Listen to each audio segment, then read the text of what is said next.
Bonsoir à tous, ici Curie ASMR pour un nouvel ASMR manga.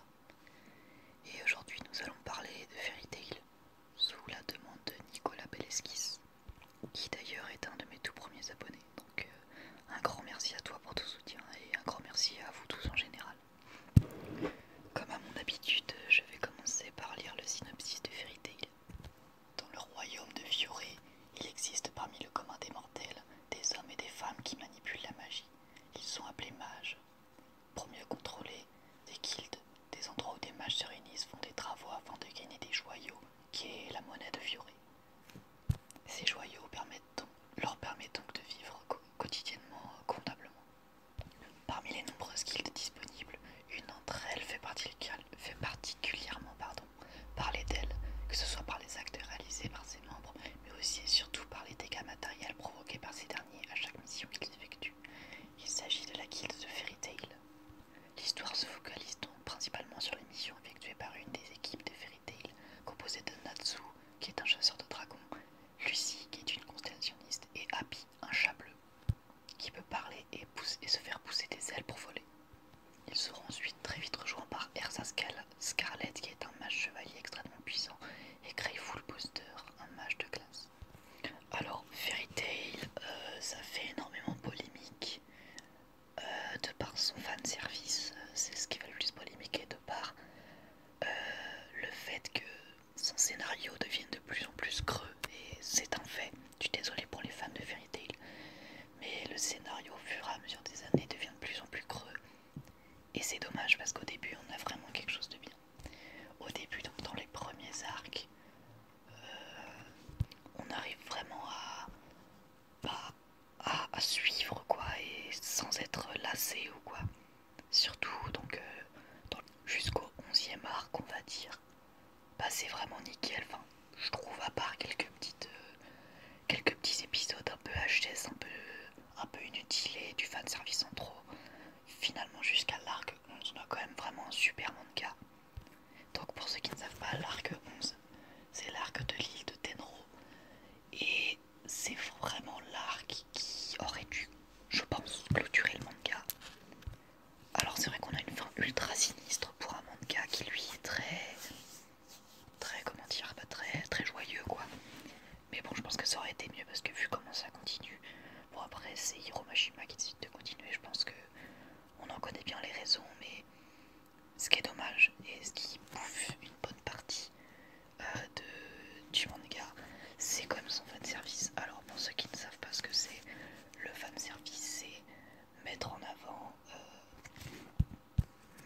ce que les fans désirent voir. Donc ça peut être du fanservice soft comme par exemple juste bah, donner au lecteur ou au spectateur ce qu'il a envie de voir par des actes.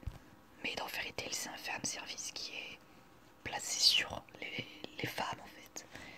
Donc je vous laisse deviner, en gros c'est tout simplement que leurs formes sont disproportionnées.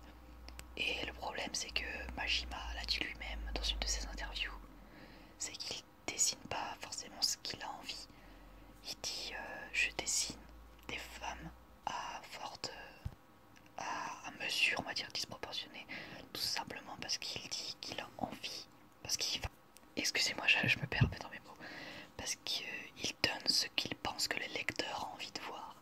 Donc selon lui le lecteur a envie de voir des gros boobs à tout va, des trucs comme ça, mais ce qui n'est clairement pas le cas de tous les lecteurs, c'est le cas de peu de lecteurs en fait.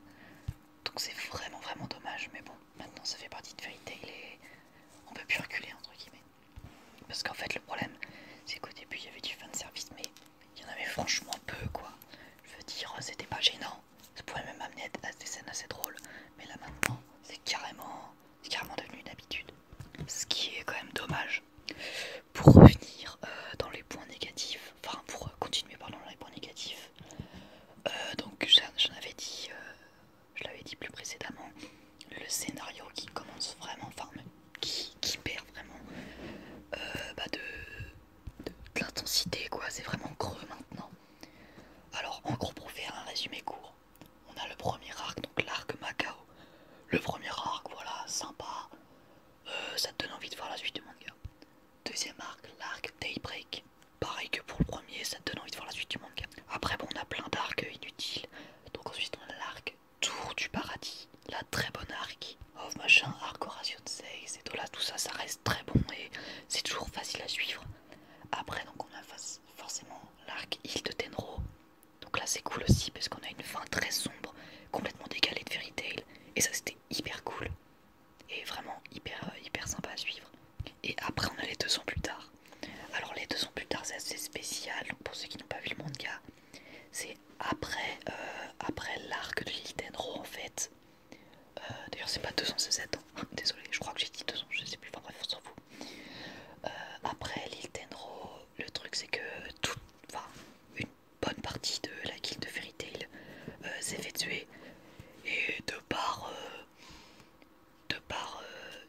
une espèce de facilité scénaristique, Mashima a fait en sorte que finalement il puisse revenir grâce à un fantôme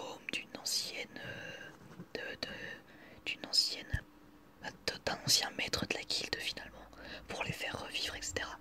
C'est quand même vachement, comment dire, tiré par les cheveux quoi. Mais ça encore, ça pouvait aller. Ça pouvait aller parce que finalement c'est un petit détail et puis après ça permet un bon gros comeback. On a le droit après en plus à un arc des grands jeux magiques qui est franchement très sympa à suivre. Le souci encore c'est que là ça commençait déjà à bien abuser du fanservice, mais ça restait sympa à suivre. Et surtout qu'après on avait l'arc, un arc qui était collé finalement, c'est l'arc avec les 7 dragons. Et là aussi pas mal de fanservice mais très cool à suivre, on a le droit à de très belles scènes, très beaux moments, des moments assez épiques. Mais franchement, après ça, déjà que ça commençait à devenir un peu creux et tout. Mais alors après ça, c'est le néant scénaristique. Je dis bien ça, c'est mon avis. Hein. Mais vraiment, je trouve qu'après, que ça soit l'arc, Village du Soleil, Tartaros, Avatar ou Arbalès, il n'y en a aucun qui, selon moi, méritait de visionner. Alors je veux dire, je vous parle même pas des HS entre temps, entre chacun de ces arcs. C'est vraiment, je vous fais chier quoi. Bien entendu, après encore une fois, c'est que mon avis. Maintenant, on va passer au point positif de Fairy Tail parce que j'ai dit beaucoup de négatifs, mais il y a également du positif. Donc, je vais parvenir sur les 11 premiers arcs.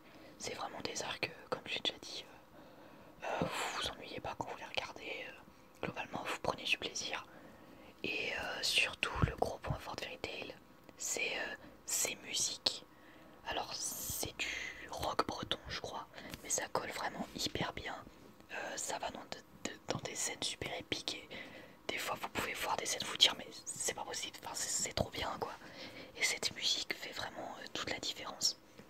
Donc vraiment très bon point sur les musiques, rien à dire, c'est parmi les meilleurs OST que je connaisse.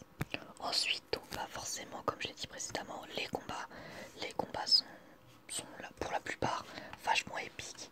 Bon je dis bien pour la plupart parce que comme je l'ai signalé dans les arcs qui suivent l'arc des grands jeux magiques, on a quand même droit des combats assez sympas, mais ça perd clairement en intensité contrairement à certains arcs précédents.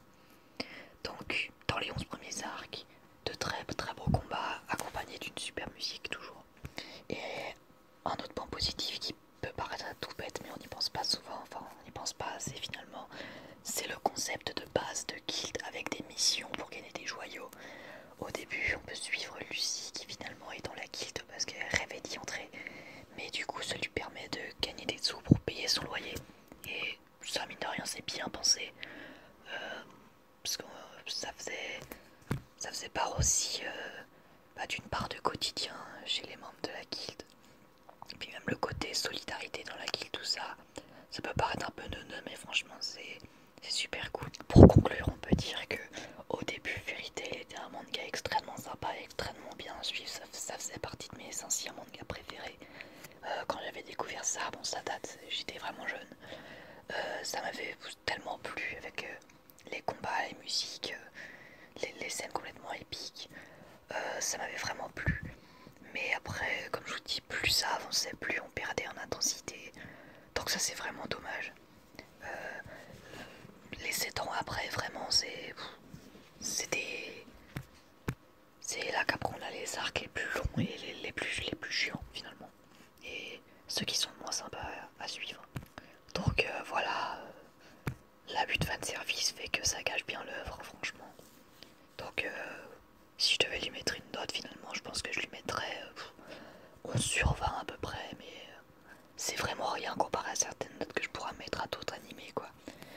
Parce que c'est dommage, ouais, on a tellement de trucs qui cachent l'œuvre alors que à la base c'était vraiment quelque chose de super cool.